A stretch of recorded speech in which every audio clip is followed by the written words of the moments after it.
اچھا، علامہ طباطبائی ایک بات اور کہتے تھے ویسے تو تمام ائمہ کے الطاف اور لطف زائرین کے اوپر ہوتے ہیں، لیکن امام رضا علیہ السلام کا جو لطف ہے خاص طور پر محسوس کیا جا سکتا ہے۔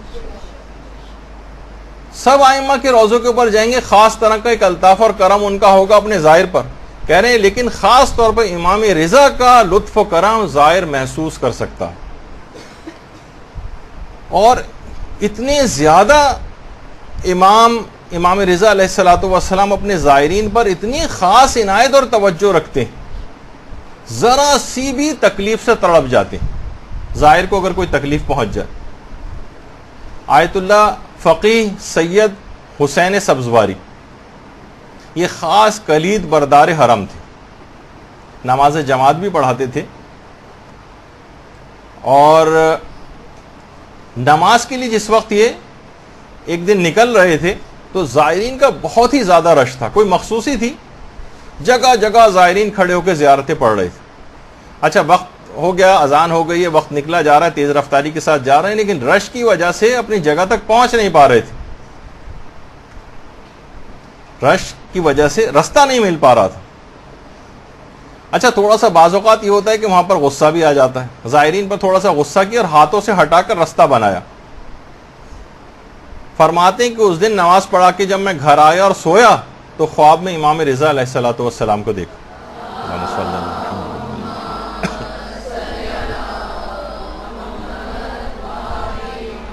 امام کو سلام کیا،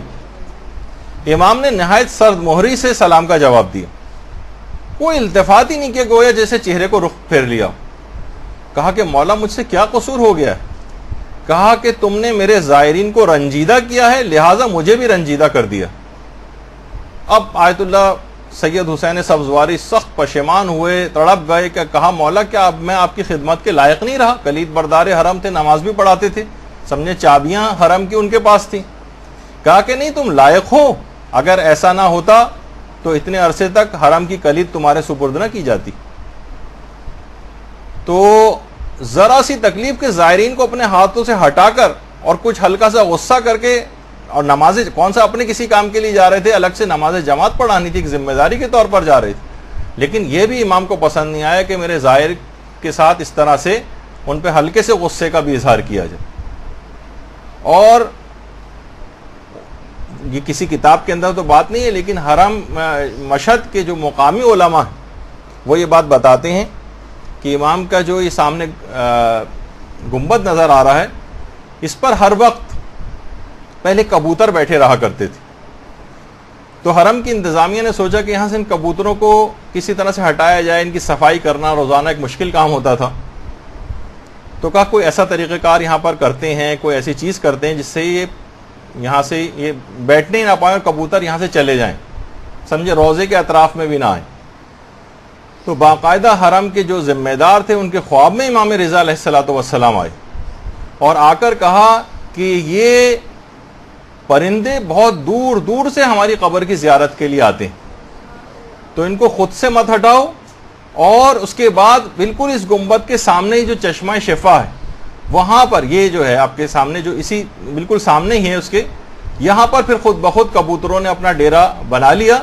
اور اب یہاں اگر بیٹھتے ہیں اور گنبد کے اوپر نہیں بیٹھتے، اور 2 سال سے یہ سلسلہ بالکل جاری ہے کہ ایک کبوتر بھی گنبد پہ بیٹھا ہوا نظر نہیں آتا۔ تو وہ ایک اپنے زائر انسان کو تو چھوڑیے، اپنے زائر پرندوں تک کا اتنا خیال کرنے والے، اور اس زائر کے اوپر، پھر اس انسان کے اوپر افسوس ہوگا اس زائر کے اوپر کہ وہ امام کی نافرمانی سے بھرپور ایک زندگی گزارے، اس سفر کے اندر بھی امام کے قول و فعل کی نافرمانی کرے، اور سفر سے واپس آ کر بھی نافرمانی کرے۔ دیکھیے، زائر کو پہلا تحفہ ہی جا کر یہ ملتا ہے کہ سارے گناہ اس کے معاف ہو جاتے ہیں۔ اب نئی اطاعت سے بھرپور زندگی اس کو شروع کرنا، جس طریقے سے اگر کسی شخص کا بائی پاس آپریشن ہو جائے اور وہ اگلے دن سے مثلا نلی نہاری اور مغز نہاری کھانا شروع کر دے تو کتنی مذمت کی جائے گی اس کی، ابھی تو تم اس سے فارغ ہو، کچھ تو احتیاط کرنی چاہیے تھی، نہیں اسی دن سے اگر کوئی کرنے لگے تو کتنی زیادہ اس کو برا بھلا کہا جائے گا۔ تو اسی طریقے سے یہ ظاہر بھی ہے کہ اس کو سمجھنا چاہیے کہ اسے کتنا اس کے بعد گناہوں سے پرہیز کرنا چاہیے، اپنی صحت کو برقرار رکھنے کے لیے، جو اس آپریشن کے بعد اس کی صحت ٹھیک ہو گئی ہے وہ ٹھیک ہو گیا ہے، تو اسی طرح ظاہر جو ہے وہاں سے تمام گناہ اس کے بخش دیے گئے ہیں۔ اب ایک بہترین زندگی کا وہاں سے وہ آغاز کرے.